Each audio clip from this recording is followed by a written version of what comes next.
in this panel, we're going to explore the possibilities of leveraging our networks created through such things like COIL and other opportunities to expand learning opportunities for ourselves, our students, and everyone that we come in touch with. Before I introduce our panel, what I thought I should do is to provide a little bit of context and give everybody a little bit of background on some of the programs and some of the acronyms that we're going to be throwing around. For those of you who may not be from Shenandoah University, we like to use acronyms, meaning like shortened abbreviations for lots of things. So I wanted to quickly give a little bit of context for that. So I'm going to start off with a kind of program we call GEL, which stands for Global Experiential Learning. So these programs are short-term, so usually 1 to 2 weeks. They're faculty-led. These are credit-bearing trips. So this might be if a faculty member would take their students to a different country to learn about the context in which, for example, if maybe they're nursing students, maybe they're going to go learn about how nursing and healthcare is delivered in another country. So they're experiential. They're not classroom-based. They're meant to be sort of a field work, immersive and hands-on. They do have credit associated with them. They're a course. But in order to keep these accessible to students, we only have them pay for the travel costs, and the tuition is waived, so they don't have to pay for those credit hours. We give those to them to try to make it as affordable as we can.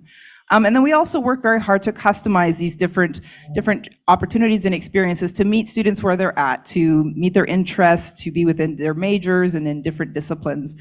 Also, sometimes they'll be interdisciplinary, so we might have faculty from 2 different types of fields working together and bringing students from 2 different majors to go somewhere and learn about both of their disciplines. So that you'll hear about a little bit more about GEL, but that's what that stands for.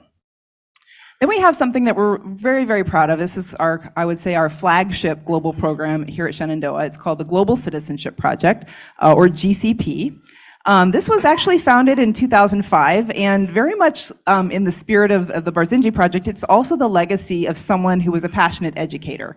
Her name was Nancy Larrick Crosby, and when she passed away, she left Shenandoah some funds and basically left it up to the university to come up with something that would impact students broadly, to increase educational opportunity, and to spend it now, right? So a lot of times when there's the request, it might be very, there's a lot of strings, like do this, do that. She was very open with it and just wanted it to benefit a broad population and to increase learning.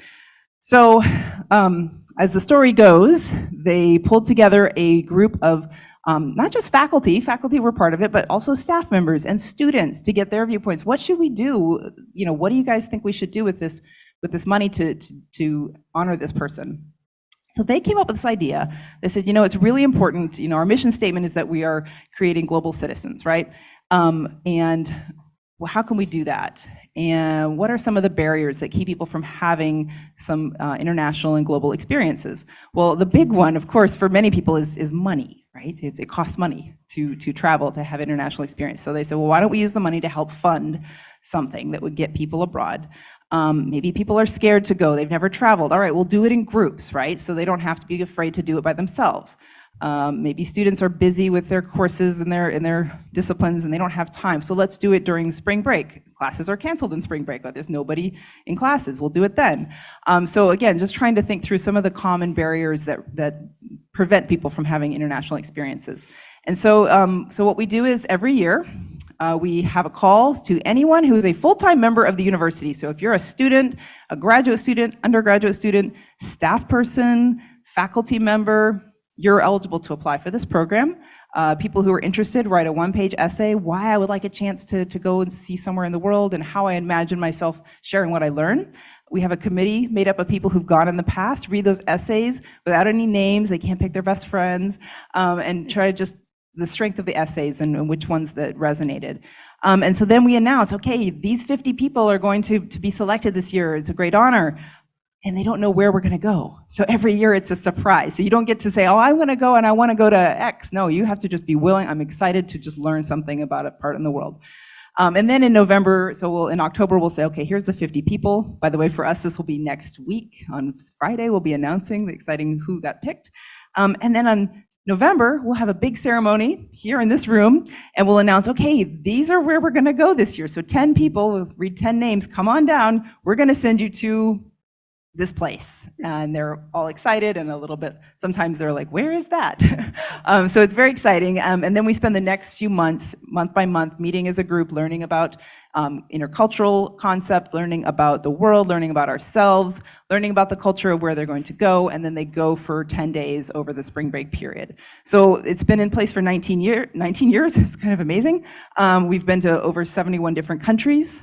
During the pandemic, we had to do it locally in the US, so we visited more than 6 US states and territories, and throughout the years, we've impacted over 1,000 people. So we're very, very proud of this program. So GCP. All right, so that's just giving you a little bit of context to where we're coming from here. So now I'm going to ask our panelists to introduce themselves, and for each of them to tell you a little bit about themselves, where they're at the university, and a little bit about the program that they went on. And so if I can have them maybe start from here and just go all the way. Okay. Hi, my name is Mary Price. I am a senior undergrad student at Shenandoah University here. I was a part of the GCP trip to Bosnia last March. I got to attend with Ermin and Christine over there. It was a wonderful experience, and I learned so many new things, met so many new people, and I'm very grateful to be here. Hello, my name is Rida Rahman. I'm a junior nursing major, public health and biology minor. I was able to go to Malaysia through the GCP trip last March, and it was a life-changing experience. I actually went with Emily, and it really was such an impactful experience and just trip that we took that I will remember forever. Hello, my name is Emily Hollins. I'm the registrar here at Shenandoah University. I've been here for 7 years. 4 years ago, I was able to be a member of the original Barzinji Project, which was the pilot, and that's where a group of 12 of us traveled to Malaysia and Bosnia to meet with colleagues at other universities, and we were able to share ideas, and we did that all in one trip that was very whirlwind. And then this past March, I was able to lead the GCP trip to Malaysia based on the connections that we had made on the original Barzinji project. Hi, I'm Vicky Spencer. I'm the director of the graduate program in applied behavior analysis, and I'm also the academic coordinator for COIL. I've been involved in, I guess, 4 COIL projects now, but one of the things that we've most recently done is we combined a COIL project with GEL, and took a group of students from 2 different departments to Australia to do a project, and we're going to be talking more about that as we get into the discussion, so I'll tell more about it in a few minutes. Hi, I'm Lindsay Rovde. I'm a doctoral candidate here at Shenandoah in educational leadership. I also help Dr. Spencer with the applied behavior analysis program, and I teach psychology as an adjunct. I participated in a COIL project with University of Sarajevo, about 2 years ago, I think, and then traveled on a GEL trip to Australia, spring break of last year, which then followed up with a COIL project with the graduate students from Curtin University in Perth, Australia.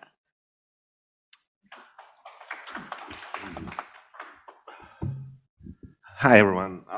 Ermin Sinanovic, Executive Director, Center for Islam in the Contemporary World at Shenandoah University.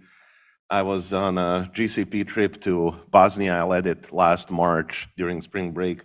Mary was in our group, and so was Christine, who is sitting there in the back. She's a librarian. And yeah,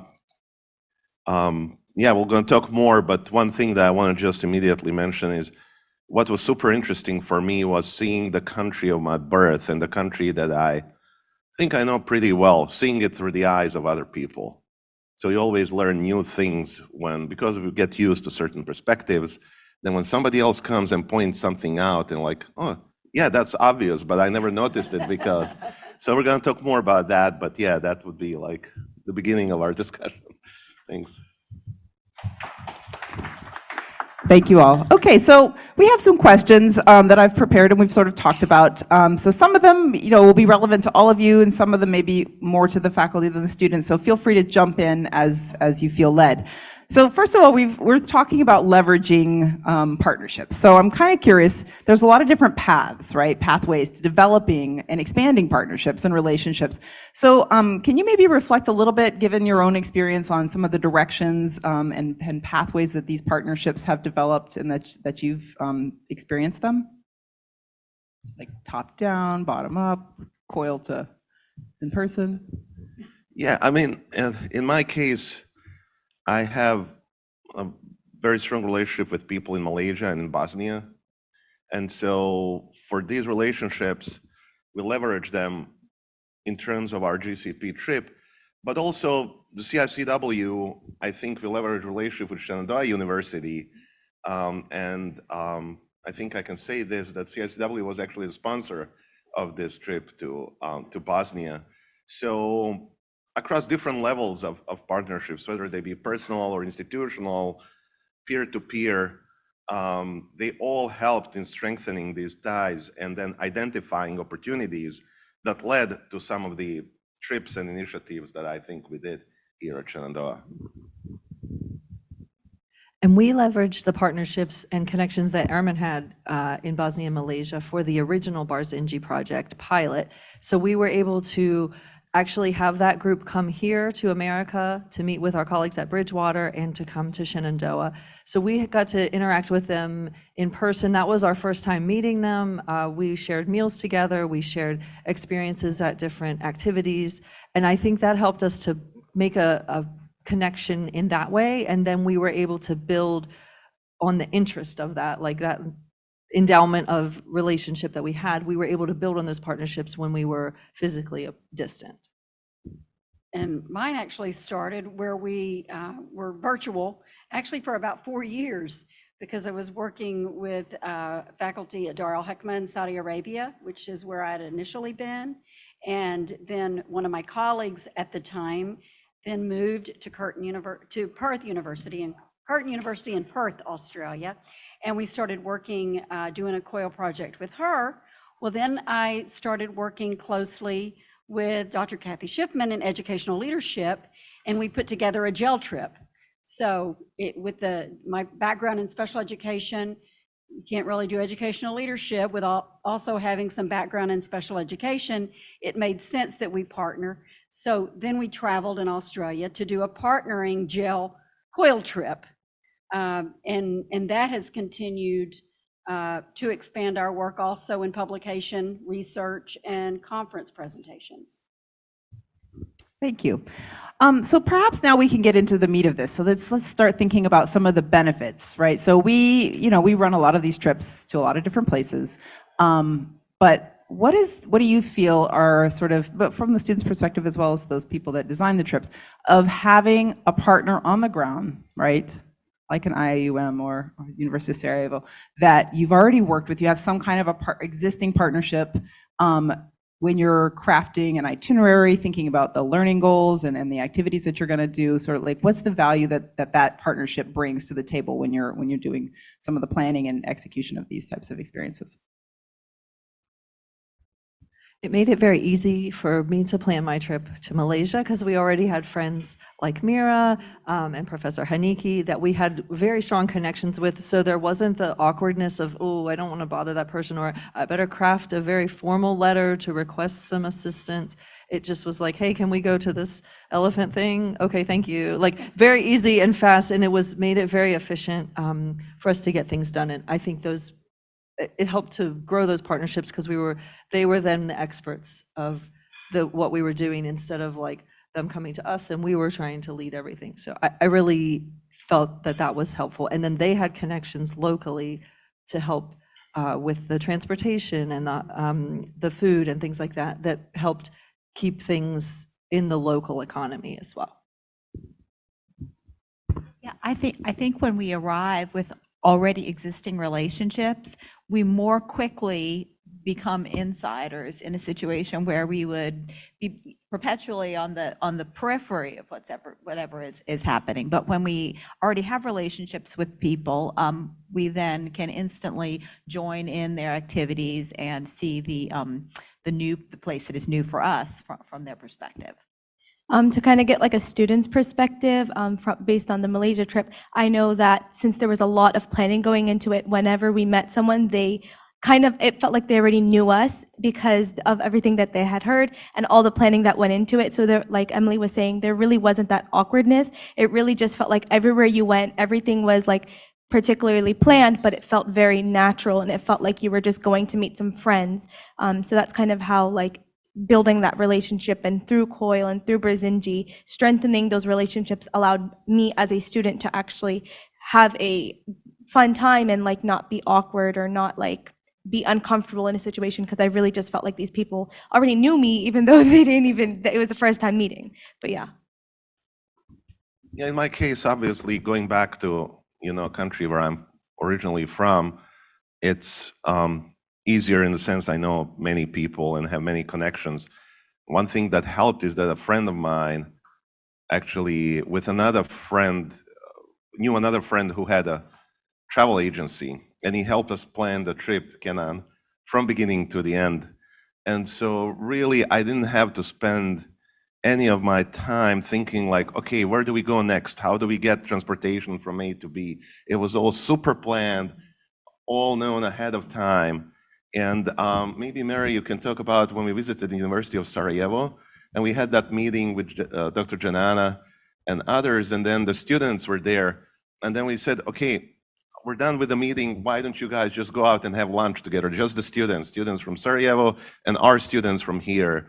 And maybe you can tell more about how those relationships developed and how in the next few days you spent time together and all of that. Yeah, absolutely. I think since we had so much like professional introduction in those meetings when we were first introduced to each other, we sort of got a sense of what we were here for professionally and like what academic things we were taking away. And so once we were just in the student perspective, it sort of became more about like your personhood and what things are you interested in, and like what are the best restaurants around here. That like they took us to some really great shops just to see maybe just a little trinket or a really good dessert that we would never see in the States. And it was just, like you said, immediate bonding. It was so easy, so simple. And like you had mentioned with Kenan, it was such immediate connection with him, and it was so simple that it didn't feel like this divide of this is our tour guide and he's just teaching us things. There was so much personality there that made us want to learn even more. But really appreciate it. About the hookah shops? Yeah. Shisha was a very educational experience, and we learned a lot about nightlife of Bosnia. This never came up before. I haven't heard this story. Okay, very interesting. Anything else to add, Vicky? One of the things that we did is after we were there for, I guess, maybe even 48 hours, we put our students in groups. So it was some of, the students from ABA, it was some from educational leadership, and then it was some of the students from Curtin University. And they were in these work groups, and they immediately just formed these very comfortable working groups. Some of them played more than worked, but maybe that's okay too. Everybody got their work done. But it was fun to see that just by even putting them in a small group, it was a lot more intimate, a lot quicker, I think, for them. Great. Well, you've already sort of gotten into sort of my next question, which was maybe to reflect a little bit on some of the professional and personal benefits for each of you from participating in the program that you talked about, and particularly thinking about how the partnerships that we use to make these trips happen maybe was part of that benefit. Okay, so kind of answering the personal aspect first. Coming to a university like Shenandoah where there wasn't many Muslims around and where I kind of felt secluded, going to Malaysia, I really felt like I could just be myself. I was like literally the happiest I had ever been. I just felt so complete and so whole as a person. And it was honestly like life-changing. Like I could talk about my experience forever. But personally, I learned a lot about myself, about my religion, and about the Malaysian culture as well, and about how they practice.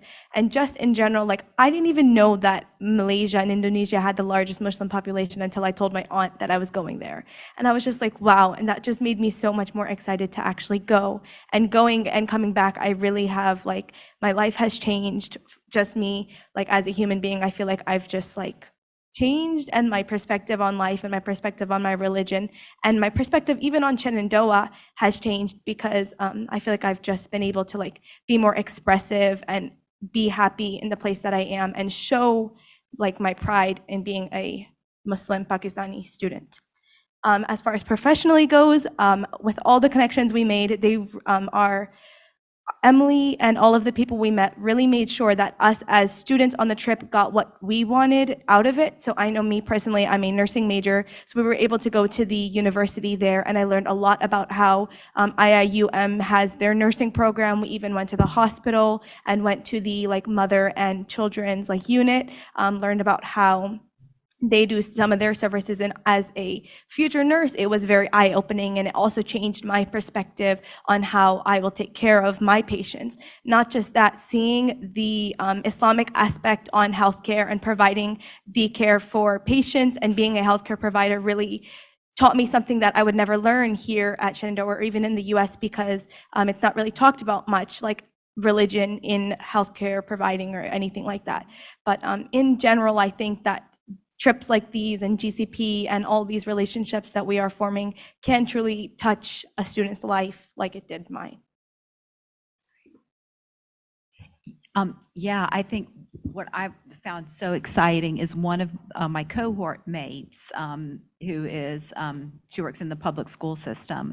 And as a result of having gone to Perth and meeting with the students at Curtin, and stemming from the COIL project that we did, she decided to do a cross-national analysis for her dissertation topic. And as I understand it, she's looking at the differences in accessibility for children with special needs in the Australian system compared to the system that we have here in Virginia. So that's a real live example of this, of COIL extending beyond just the project at hand. And of course, I'm excited to read her work when she's finished. I'll speak a little bit to the professional aspect. So I'm a music therapy major here at Shenandoah, and finding different music was very important to me when I was going there. And immediately you hear all different musical elements just based on the traditional music of the country. And you'd hear that a lot in restaurants, or sometimes we were just driving. I remember specifically driving to the hike we did. We had a lot of traditional music playing on the bus, and so I asked the tour guide just to share some of his personal preferences, and I asked the same thing of some of the university students, and the music was so diverse and so different from what we get to hear in America. And I just really appreciated that newfound sound, I guess. We had our anthem, right? And we did have our anthem. USA by, I forget the name of the band. It's on my phone. I have a whole Bosnia playlist now. As for personally, speaking quite different, as for like religious purposes, I am someone who was raised Roman Catholic and totally lost my faith. And I'd never really cared to learn about religions because it wasn't something I was interested in. And when we went to Bosnia, there was such a beauty in everything you shared with me. And I remember when you first told me about the prayer that you were practicing and recognizing yourself as a whole with all the people around and a greater power above you, as a sake of just being grateful and humble and appreciative, was so beautiful, and it opened my eyes to learning so much more as soon as I got back. I really loved that. Faculty, staff, same question? Professional and personal benefits?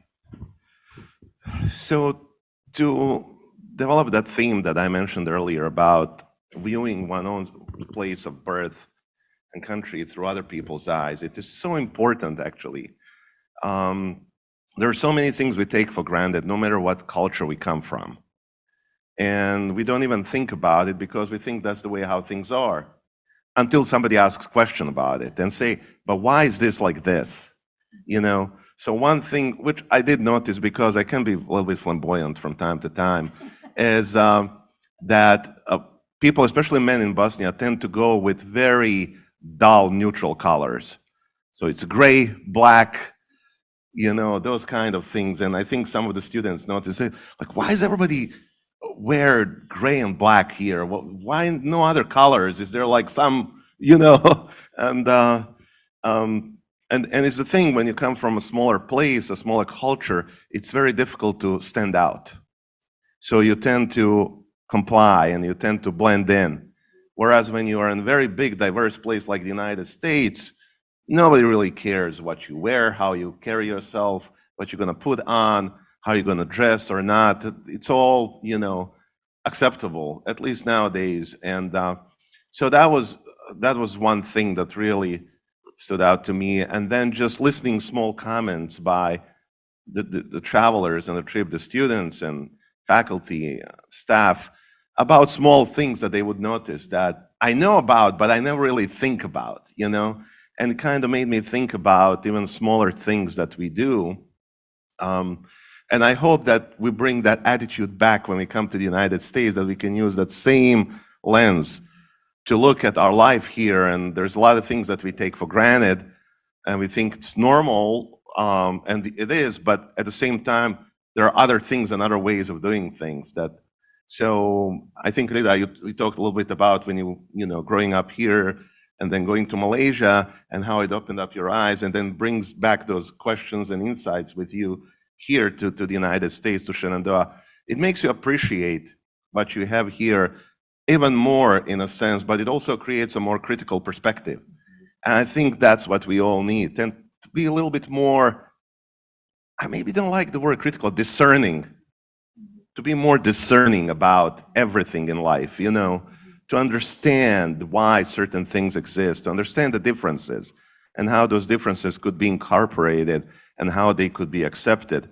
I think that is so important. And so being on this trip with my students and with faculty and staff and having them ask all these questions and making all these comments, and then, you know, get tired and then we would listen to Dubiosa Collective, USA, right? That was our anthem. We had this song that we would play time and time again, because it's in English, actually. It's a Bosnian band singing in English, and everybody immediately connected to that song.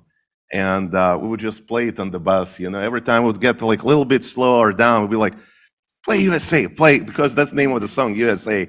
And then everybody would be like jumping. I think we have some videos, but we're not gonna show them. Professionally, for me as a staff member, it was very exciting to be able to travel, because Shenandoah offers a lot of international travel opportunities for faculty members to lead the global experiential learning trips.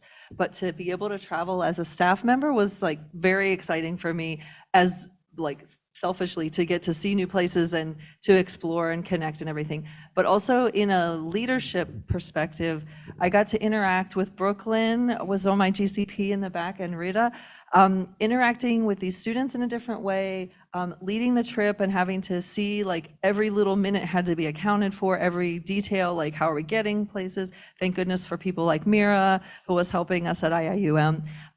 That was a different type of leadership for me to explore. So that helped me grow as a person and dealing with kind of conflict management and things going wrong and like mini chaos experience, like frogs getting in people's room and having to deal with that, or health situations, and how you had to just think on your feet. And that helps me in my role at the university, being able to like respond to things more quickly and being able to pivot when something goes wrong. Like our bus broke down one day, and so the event we had planned, we had to postpone, but it was like, let's just pivot and we'll go look at this Malay house. And we did that, and it turned out to be a great experience. So just having that flexibility and learning more about that. And then personally connecting with the people that we met there and just feeling the warmth and the friendship that just really developed in such a short time was just wonderful. I think we all felt that, that warmth and friendship. And I think actively, like out of the 12 of us, about 8 are planning return trips. So just having that connection was really valuable. I know for me, I've traveled to many, many countries over the years, and the last country I lived in was Saudi Arabia. And when I came back to the States, my biggest fear was going to a university that might not have an interest in international work. And so actually, and I've been here nearly 5 years, but actually one of my first questions when I interviewed is, do you have international partnerships? Are you involved with universities and students around the world? Because I was fortunate to learn early on the value and the significance of that, not only for myself, but knowing how significant it's been for me. I know what it does for the students. And so to listen to you two, well, and Lindsay as well, but also Lindsay has also traveled the world, but to hear the impact that it has on your life. And we have our own children who are now grown, but it was always so important to us to make sure that they traveled and saw the world, to know that there's a lot of different viewpoints out there. Why is yours correct? You need to get to know the lens of other people in the world. And so it's exciting for me to hear like my thoughts and ideas just as a parent. Hey, I was right. I did something right. We always need a win, don't we? So thank you for sharing and just sharing how it's changed your life. Yeah, adding on to what Vicky said, it may be obvious, but I think it's an important point to realize these jail trips and the COIL work are very different from traveling as a tourist. And I've done both in my life, both types of travel. And the real distinction with jail and COIL are the personal relationships and seeing the inside of people's lives. For example, in Australia, we visited several different schools. And until you go into schools and homes and people's offices and the things that are part of everyday life, you don't really know a place, or you know it differently. You tend to know the artifacts of a place or the historical sites, and those are interesting and important, but by all means. But it's a very different thing to know what it's like for a 15-year-old to walk down the hallway in a public high school in Perth, Australia, or to see how a special education program is responding to the needs in their community. So I think that's the really great value, and I think it's exciting, especially for younger students, to start out their travel experiences not as tourists, but as participants in the place that they're visiting. And I think that's the greatest thing about JAL, and that's why I'm so excited about it. So one more thing that stood out to me is that because, Shenandoah University is a regional university here in Virginia, there's a lot of students that have never traveled abroad. And some that have, it's mostly Mexico, maybe Ireland or Italy for, heritage reasons, but really not outside that zone of comfort that many Americans know. And so when you go to places like Bosnia, like Malaysia, like Cameroon, like, Senegal, all the other places, it really puts you out your zone of comfort. And we've had people who never traveled abroad. And, for me, I've traveled a lot in my life, and it was also good to see what does it mean for somebody to travel for the first time, that kind of trepidation that comes with it and a little bit of fear. But again, being in a group, it helps because, you have that familiar environment, right? You have people that you can relate to, and they can tell you, oh, don't worry about it. We'll just stand in line here. We'll go through. We'll meet on the other side, and then everything's going to be fine. And, again, taking for granted a lot of things in life, not everyone has had those experiences. And so being compassionate, empathetic to people who have not had those experiences, and at the same time being, open to being helpful to them and making them feel comfortable is really, really important. Thank you. I'm actually going to transition now. I'm going to pull up a couple of photos because we thought it would be interesting to have a little bit of visual impact. And I'm going to ask those who were on. So first of all, these are a couple pictures from JEL Australia. If you guys could give us, those of you who were on it, maybe tell us a little bit about what's going on there. And again, we're kind of trying to get up on that theme of partnerships and how we connect those. That we're having breakfast, I think. Is it? But it looks like it's dark outside. Oh, no, that's right. That is the group with the Curtin University students. Right, so we're up in that multi-purpose room. Yeah, but we're having wine and beer and snacks, and we're all graduate students. But yeah, so this is the first conversation where we sat down and started planning our project, and that's where the idea came up, is to look at how children were identified for services. Special needs children were identified for services. So that's the setting in which the first conversation came, that then inspired my fellow cohort mate to do further research. So that's how it started. And I guess this is maybe out on site. What are we looking at here? That's actually one of the schools that we had the opportunity to go to. That, I think, is the one that had the farm. Okay, seriously, the best school ever. They had their own petting farm / zoo. And in the back, it was big, all different types of animals. And so our students went out there, and some of the teachers explained how they used the different animals and taking care of the farm animals. And it was the students' responsibility. So they were teaching them responsibilities, but also, a lot of pets are used to work with kids with disabilities. There's no threat when it's a child with autism who's brushing a horse or feeding the rabbits, so they used it in a really creative way. They also had an outside gym that for students who have issues with hyperactivity, and they did a lot of learning outside on their gym, a little pond where they took care of the fish. So it was very, very interactive for the students, and we left all quite jealous. So I'm assuming that this would not have been something that we would have been able to see or do had you not had those relationships built. No. Okay, great. This might look familiar to some of you. Ermin, you want to tell us what's going on here? Yeah, this was our visit to the University of Sarajevo, and we were here in the rectorate, received by the vice rector, and they talked about the university and different programs that they have, and students came and talked about what they study, and it was just a nice environment to be in. Yeah, and we have Dina. Dina, I had to make sure we got that in. With Bernadine, and yeah, so there's me and Janana exchanging gifts between Shenandoah University and the University of Sarajevo. It was just a nice kind of formal visit, but then the best thing about it is that the students got to meet, and that's the next thing, I believe. Boom. And then Mary can talk about that. Mary, you want to talk a little bit about that? There's Buzzy. Where's Buzzy? Oh, Buzzy yes, goes there's everywhere. Buzzy right there. Yes, this was that same day as the second slide you were showing us. Right after all the faculty members, I actually don't know where you guys went, but they told us to go off on our own way, and so we did. I can tell you that. Yeah, it's all secret. We can't know.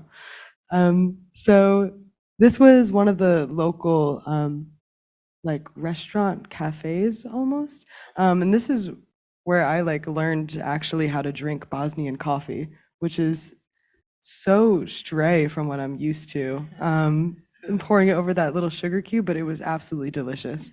I really enjoyed that. We all just talked so much about who we are and what we do when we're home, because every single person from America or from Bosnia, we all had such different backgrounds and different interests. So it was really such an educational moment, and we all even exchanged Instagrams, so we'll give each other a like every once in a while. Yeah, just very wonderful bonds. And again, without our partners at University of Sarajevo, this would not have been possible, so appreciate that. And then lastly, we got a special graphic. Our group was able to meet in Malaysia with the rector, and he was telling us about how they're working toward the Sustainable Development Goals. And you can see he's wearing a short sleeve shirt. It's very hot in Malaysia if you have not been there. So he said that they wear this in the hot weather to help not have to run the air conditioning so much. So they're really living what their priorities are. So we got to meet with several faculty and students. So this is our group meeting with the rector. We made their student newspaper. The newspaper, Yeah, the right? They were student very newspaper. famous. And then here, Then this is when the IIUM has several musical groups, and these are traditional instruments. So we were able, and the students who play the instruments are not music majors. These are like engineering students and other students from various programs. So they were playing these traditional instruments, and they played a concert for us, and it was so beautiful, and we loved it. And then they let us and let the students go up and play the instruments, and people were really enjoying that, and some of our students were pretty good. We had a few conservatory students, and even just the other students, they really enjoyed it, and it was so tactile and getting to just touch, and everyone enjoys play. And then they got to interact with these students, and we had a nice lunch with them afterward to get to sit and talk and share. Rita, any comments? And there's one more I'll let you talk about. Oh, yeah. So the one before, like I was saying before, how everyone who was in charge of planning the trip really made sure that like us students got like what we wanted out of it. I know we had a few music conservatory students, and that's something that they were interested in. So it was really cool to kind of do that. And especially, again, being a nursing major, not really being exposed to that, it was really cool to experience and talk to the students and just see how they do it. But this actually is something that was really fun. So the second we get onto the campus, we see all these cats. And so like the entire time we're there, we're just like astonished by how many stray cats there are. And every time we would see them, we would just like stop what we're doing and just go and play with the cats. Then later on, we found out that they actually have a cat sanctuary at IIUM on this campus.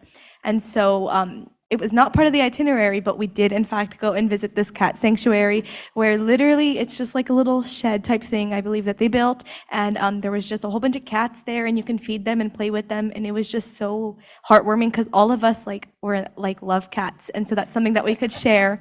But it was really honestly so cute. It was honestly such a good memory. I remember this because there was nothing. Like we all just talked and just bonded over the fact that we love cats. Again, another thing that wouldn't have been possible without our partners. Oh yeah, and they picked up on the fact that we loved cats, because every time we were trying to move from one place to another, there were like 3 people like holding cats and petting cats and doing stuff with cats. Your group bonded over the USA song, our group bonded over cats. And this was a really interesting service project because this cat sanctuary was run by a student group. So that was really interesting to hear from them, and that was their passion, and they work on this as a service project. Thank you so much. All right, well, we wanted to leave just a little bit of time for questions, and I know we also have a group of students here, so let's see, I think I will be running the mic around. It's fine. I will run the mic. Thank you very much all for this beautiful session, which was very emotional and warm. I could feel that. And I'm so happy because I was hearing so many times the name of my country, very small country. I'm saying this because of these students. With a long tradition, with a long history, rich tradition and culture. And I would like to thank Barzinji Institute for putting us in all of these interactions, global interactions. I have one serious question for student. When you were consuming shisha, were you singing maybe this one?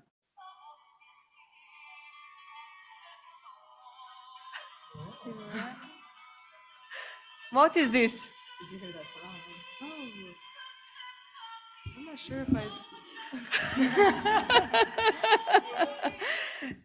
This is Sevdalinka, you know, traditional Bosnian song, very romantic, very warm. Because you're a student, music student. They'll have to make sure they go back and try to hear that song. Questions for the group? I have my eyes in the back of my head. Come on, no one has a question? I will say one thing in response. One night when we were at Shisha, one of our students, at Shisha, that's probably not the right grammar for that. One of our students got the bartenders to play like American music, and we ended up teaching some of the local people about, we had Katy Perry, we had some Miley Cyrus, and then they shared some of their pop songs, but it ended up being things from like the UK, I believe, that we had already heard of, but it was still exciting to hear that we all knew the same things. Absolutely. And next time you're here, I'll perform it for you. So one of the things I'm always interested in is how do you sustain relationships past these wonderful adventures? So for the students, I'm interested in how any contact you've continued to have with the students you met in the 3 countries. Yeah, so while we were there, we kind of exchanged, not just with the students there, but like with everyone. I follow a whole bunch of people on Facebook and everything like that. I know in particular, like the students will reach out like whenever there's like a holiday, or just in general, we'll just like DM each other and like wish each other like happy Eid or whatever it is. And I'm always telling them, I remember our bus driver, our bus driver Fred, he followed me on Instagram, I found him on Facebook, and he was honestly such a cool guy. And he'll just message me from here and there. He'll be like, oh my God, like we miss you guys so much, like you need to come again. And it was like, we'll just like keep in touch over social media. I know Professor Haniki is always posting on Facebook, so I followed them on Facebook, and really we haven't lost connection, even though it's not like talking every single day. I just know that if I do need to reach out to them, or if I do want to go back, I always have people to go back to.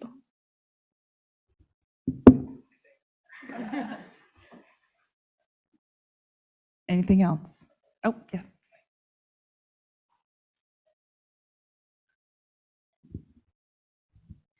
So I'd like to thank you so much for introducing such an interesting program. 2 things. The first one, that it's an open invitation in Jordan. So we have a music called Mijwez, you know Mijwez. So when you hear it, you will be very energetic. Even if you are sleeping, the energy will be full. So, and we have good food and cats and dogs on the street. So what you have ever seen, you can collect it in one basket in Jordan. So, so that's number one. The second one, that it's an advice that maybe you can document your travels and make some videos and post it for other students to see that the benefits, and it's safe, it's fun, it's very beneficial. So they are encouraged to go outside of their own, box, let's say, and participate in this project. Thank you so much. That's a great idea. And we did have some of our students were doing, I'm sorry, interrupted. Some of our students were doing some, I think you were doing some vlogging, or if that's, I don't know if that's what they call it now, I'm old.